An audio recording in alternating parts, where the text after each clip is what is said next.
আসসালামু আলাইকুম। সবাই কেমন আছেন? আশা করি সবাই ভালো আছেন। আমি আল্লাহর রহমতে ভালোই আছি। আজকে যাচ্ছি নারায়ণগঞ্জ ভুইগড় ওদিকটাতে। আগের যে ক্লায়েন্টের একটা ডকুমেন্ট নিয়ে গিয়েছিলাম ওনার সাথে দেখা করার জন্য, ওনার ফ্যাক্টরিতে গিয়েছিলাম। সে যেহেতু ওনাকে ওখানে পাইনি, তাই এখন তার বাসার অ্যাড্রেসে যাব।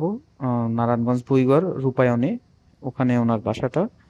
সো গিয়ে দেখবো উনি ওখানে আছে কিনা। আশা করি ওখানেই থাকবে উনি। গিয়ে দেখি যে আসলে উনি ওখানে আছে কিনা। আম, চলেন যাই, আপনারাও চলেন আমার সাথে। আমি এখন আছি গুলিস্তানে। গুলিস্তান দিয়ে তারপর অপোজিটে গিয়ে হয় রজনীগন্ধা, যে কোনো একটা বাসে উঠবো। সামনে একটা রজনীগন্ধা বাস দেখা যাচ্ছে। আমি রাস্তা পার হয়ে রজনীগন্ধা বাসে উঠে বসলাম। তো চলে আসলাম সাইনবোর্ডের এদিকটাতে। সাইনবোর্ডে নেমে এখন ফুটওভার ব্রিজ দিয়ে পার হব। ফুটওভার ব্রিজ দিয়ে পার হয়ে অপর পাশে গিয়ে অটো নিব। অটোতে করে বা রিক্সায় করে নারায়ণগঞ্জ ভুইগড়ে চলে যেতে পারবো, চাষারার ওদিকটাতে। তো আলটিমেটলি চলে আসলাম নারায়ণগঞ্জের এদিকটাতে। তো এসে এখন যে ক্লায়েন্টের বাসায় যাব, উনি আদৌ বাসায় আছে কিনা সেটা জানি না। তবে পিছনের গেট দিয়ে ঢুকতে চেয়েছিলাম, আর ওনারা বলতেছে যে না, এই গেট দিয়ে না, আপনি 1 নম্বর গেট দিয়ে যান। তো আমার আবার ব্যাকে আসতে হয়েছে। এখন আমি একটা সরু গ্রামের রাস্তার মতো, একেবারে নারায়ণগঞ্জের এই সাইডটা খুবই সুন্দর মনোরম দৃশ্য।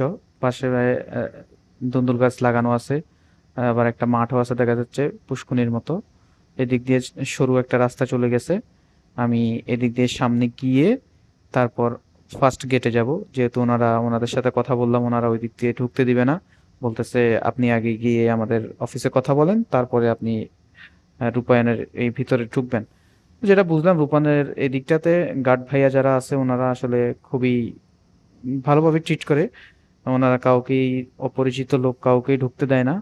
তো আমি আস্তে আস্তে হাঁটতে হাঁটতে ভিতর দিয়ে চলে আসতেছি। এদিকে এসে দেখি রাস্তার আবার খুবই বেহাল অবস্থা। রাস্তাতে ট্রেনের কাজ চলতেছে।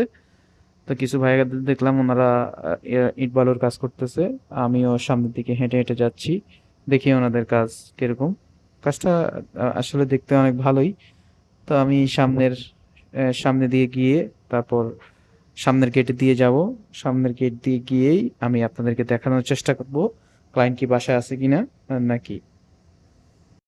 আমি এই কাকাকে জিজ্ঞেস করলাম যে কাকা, সামনে যাব কিভাবে রূপায়ণের। পরে বলল যে আপনি আমার সাথে আসেন। উনি আমাকে তারপর সামনে নিয়ে যাচ্ছে দেখানোর জন্য যে কিভাবে যাব, কি আসে বিষয়। পরে আমি ওনার সাথে গেলাম। আমি সামনের গেটে চলে আসলাম, গার্ডদেরকে জিজ্ঞেস করলাম, তো ওনারা আমাকে